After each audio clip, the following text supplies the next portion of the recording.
Good afternoon, everyone, and welcome to the Grebner Show. This is Scott Kerker, along with Metamore head coach Jared Grebner. Coach, big game. It's always a big game when you go to Washington, but Friday night was a really big game, and I thought for the most part you guys played pretty well. It's a rivalry game. Washington will always be a rival, and I thought for the most part your kids played pretty well. It was a 17-14 game, and they were able to punch one in at the end to make it 24-14. But I thought for the most part your kids were right in there, right in the game. A break here, a break there, could have gone the other way. Yeah, and we knew going in it'd be an evenly matched game, and it was kind of going to be determined by maybe who makes the fewest mistakes. And we traded some touchdowns back and forth. And there at the end, that one touchdown, we had to start gambling a little bit because we had no timeouts left. We had to try and get the ball as best we could. But overall, going into a rivalry game like that, we know it was going to be a hard-hitting game, a game that came down to a few errors. But hold on, we better start. You can start. Kerker.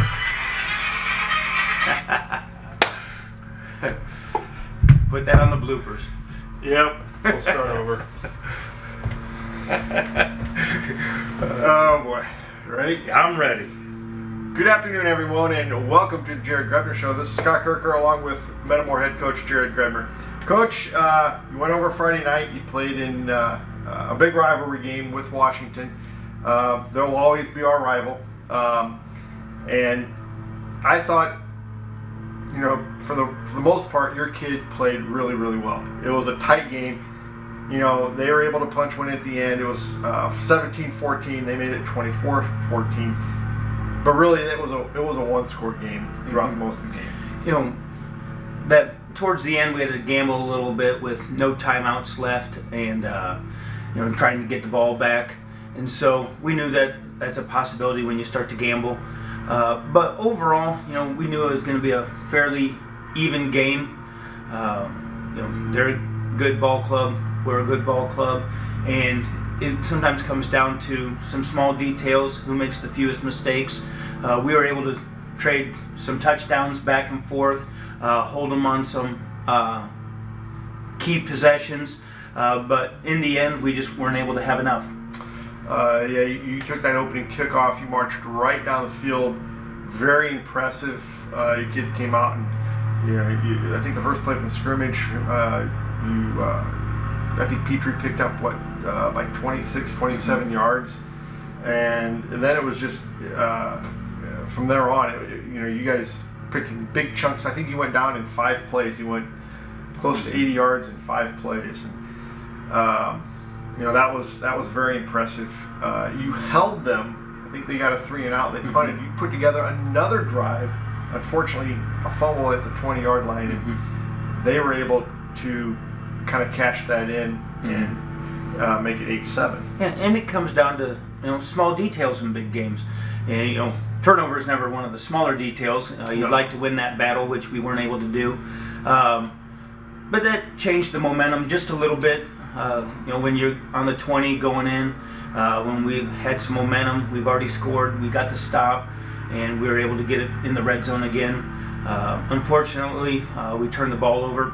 It happens, but that gave them a little bit of life again, and they were able to go down and score to make the game 8-7, and then from there on out, each team kind of traded blows here and there. Yeah. That was the only turnover in the game, and for a wet night, that wasn't bad. You're only going to get 1 turnover. Unfortunately, they had none, and it would have been nice if they had just laid the ball on the ground just once for us. They did put that ball on the ground one time when and they recovered when Solomon was able to pin him down there on that punt, and Samuel was able to collect it on the one. And it was one of those fumbles where the ball's on the ground on the turf, and it actually bounces right back up to that running back. Yeah. And so they got a fortunate bounce there. But regardless, we still had our opportunities. But coulda, shoulda, woulda. Yeah.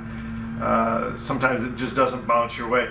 I thought individually, I thought Caden Hartnett played outstanding. He had 176 yards receiving, had some big hits on defense, some really big hits. I thought he played maybe his best game as a varsity player. And, you know, he's really coming into his own on the offensive side of the ball. You know, he's always proven he can go up and get a ball. He can find the seams as a wide receiver. One thing that I thought got overlooked as far as his play was defending Mapson. You know, that was one assignment, and when you go up a guy that's about 6'5", you know, that's a tough task, and he was able to hold him to 0 catches. But you know, they have plenty of other weapons. They always have between running backs and other wide receivers, and so we just weren't quite able to stop them on key downs when we needed to. Yeah, it was.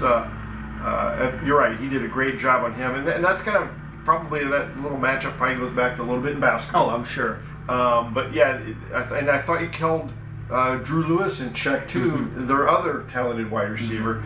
I thought Burgess was tough, and the thing that made their running game really, I thought, potent was they had number 13 Bescheid in the backfield, and that was just like another guard. He was bigger than any of their linemen, going downhill, and you have to contend with your 5 offensive linemen, and then this battering ram as a fullback, who it just made it awfully tough. Yeah, Bescheid, he's a really physical player on both sides of the ball, at linebacker and at fullback, and it just seems like even when we're in the right spots, sometimes he can make some things happen because he's a big physical presence in there, and he finds a way to open some holes there. Yeah, and he did. Yeah, for someone who didn't carry the ball, I thought he was as big of an offensive impact for them as anybody they had. Yeah,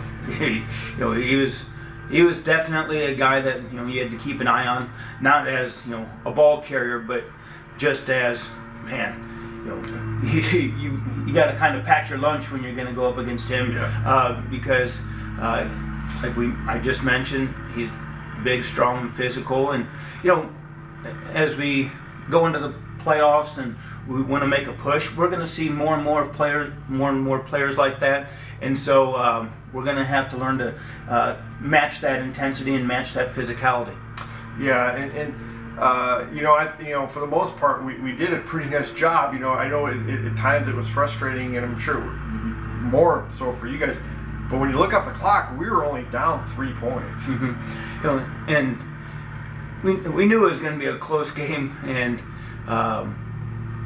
we knew that sometimes we didn't gamble as much as we normally did once we crossed the 50, because really one first down by them, with their special teams weapons, that's a field goal on there, and they can put points up on the board. And so we tried to pin them deep a little bit and play the field position game a little bit more than maybe than what we're used to. But we knew it was going to be a tough game regardless. Yeah, and pushes your record to, I think you're 3-3 in the middle line now. Correct. And you're 5-3 overall. You go over to Canton this final week, and hopefully we'll get back on the winning track again and get yourself a little momentum going into the playoffs. But 5A is wide open. And that's the great thing about playoffs, and come tournament time, you never know what's going to happen. We play well on the right night against the right team. I like our chances, but we have to continue to get better every single day and let the chips fall where they may. And you're battle tested. Let's face it, you're battle tested. That's one thing that the Middle-Illini does, is prepare you for the IHSA tournament. Regardless of who we're going to play, you never know if it could be a local team, somebody within our same conference still. Some of that has yet to be determined. But like you said, we're battle tested, especially these last 4 weeks. Been in a lot of close games, a lot of hard-fought games, and so we'll have to just see what it looks like come next Saturday. Yeah, and when you look at the makeup of your team, you got Petrie back last week. Your offense seems to really be clicking at times. And you know, if you can put together, you know, a little more consistency, you guys will be a very tough out in the midline, or in the state playoffs. And that was one thing that we talked about yesterday during our film study, was just consistent play. You know, we see flashes here and there, but we don't want to see flashes. We would like to see it on consistent every single drive. You know, but the thing is, you know, there's going to be mistakes. There's mistakes in the NFL, college football, high school football, and all of that's not due to a lack of effort or anything like that. It might be just changing where our eyes need to be a little bit better, or maybe what our read steps are, or what our first steps are. And so we'll continue to get better and better and keep working hard in practice in order to obtain that consistency that we need in order to be successful. You're offensively, you know, it seems like every first drive we've had since probably LaSalle Peru, you've marched right down the field and scored. You're first out of the gate, and I think part of that is because I think we've lost every coin flip since LaSalle Peru, haven't we? We might have won one. I think we won the Dunlap coin toss. No, I think you're right. But you know, out of the gates, we come out and, you know, we have our plan. The kids execute it. They feel real comfortable, and we would just like to see that, you know, in the third quarter and the fourth quarter also. Defensively, same thing when we, you know, make adjustments. I thought we played much better defensively against Washington. I think so. I think we took a step in the right direction. I think we're going to continue to take a step in the right direction on both sides of the ball, getting some things shored up and corrected. And so I'm looking forward to this Friday to see how we respond. I have no doubt that the kids are going to respond in a positive fashion, and you know, excited and ready to go on our trip over to Canton. It's always a long trip. I think you're on your trip over to Canton. I always think, I mean, we got to be halfway to Iowa. But you know, when we finally get there, I'm sure I see Iowa license plates. But you know, that always is a neat place to go, because back in the day, Canton and Metamora, that was a marquee matchup. You know, and you played in a lot of those games. They were just about as good as us back in the day. You know, when they had guys like Strode and the Holax and guys like that, you know, that brings back some good, the Buckleys. You know, I mean, they had guys all over the field, and so there are some barn burners over there on that field, and I remember them well. I remember coming home from college and watching one of the games. That was like when Joe Stam and Luke Maurer and those guys were a senior, and they're always a tough opponent, especially at home. And so we'll have to be ready to go on Friday.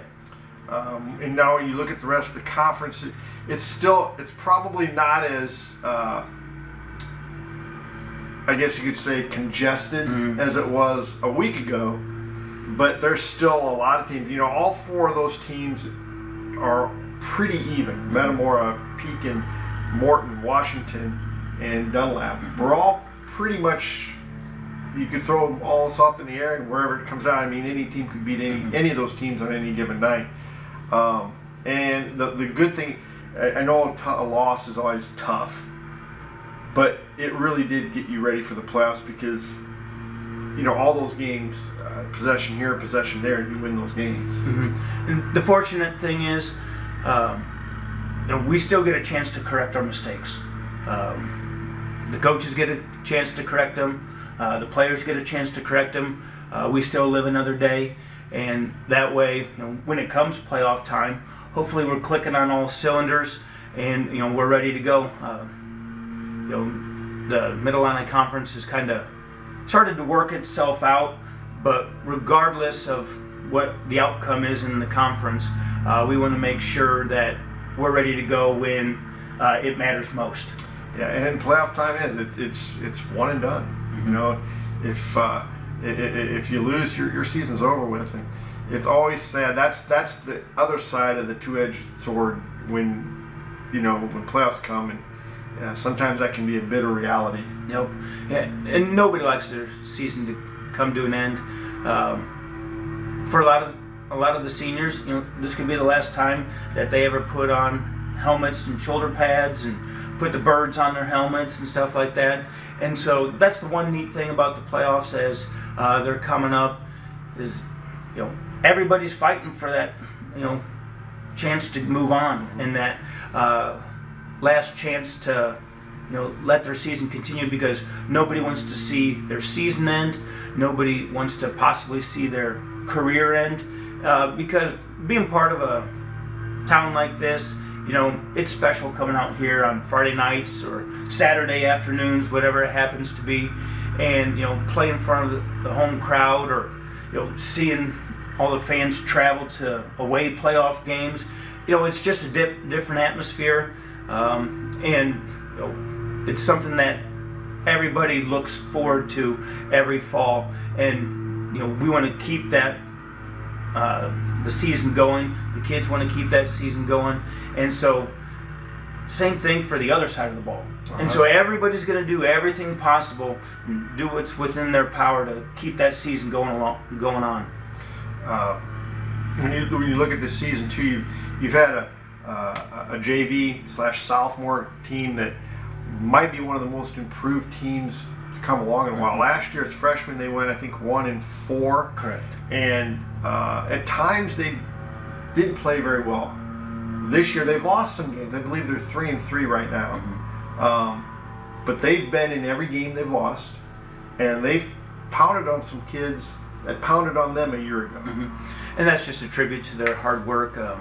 I thought, everybody's come a long way, as they should. You get a year older, you get a year more comfortable within the system, expectations, you realize, all right, this is what it's going to take in order to be a successful football team. I thought our linemen have come a long way, and the coaches have done a wonderful job preparing them week in and week out for the game that's coming up.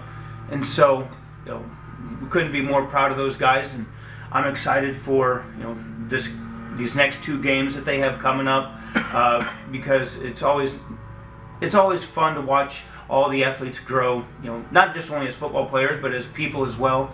And so we're just going to try and keep improving every single day. Your freshman team, they suffered their first loss the other night, but they only lost Washington 12-0. And I thought they played a pretty darn good game. They got hit pretty hard, kept getting up, and then they dished out some pretty good pops of their own. But they're now, I believe they are 6-1 on the season. That's a good group. That group's coming together nicely. Like you said, they suffered their first loss versus Washington. It was a hard-fought game. Defensively, we were able to hold them to 12 points. Couldn't quite get things going offensively and be able to sustain drives. We missed a couple opportunities here and there, but overall, so far they've been playing well. They've been growing together as a group, and so I know that they want to finish their season off on the right note over there at Canton on Friday night. So your future looks pretty good. What you got coming up, but you still got at least the very minimum of 2 games left, and hopefully more. Yeah, and we just continue to take it one game at a time. We have the potential to do some great things, but we know in order to reach the level that we want to, we're going to have to continue to play well. And at every single practice, we got to work hard, get better every single day, and I know that our kids are going to strive to do that. Well, Coach, it's been a good season. I think the better part of it's yet to come, and it starts on next Friday night over in Canton. Absolutely. Get some of that Metamora mojo back. Hopefully, go over there and get a win, and then see what the playoffs hold, and from there, all bets are off. You don't know what's going to happen, but we'll be ready to go. Well, congratulations so far. It's been a fun ride. Truly has. And we'll get back on the right side next Friday night. Oh, absolutely, and we're looking forward to it. That'll do it. We'll see you next Friday night in Canton.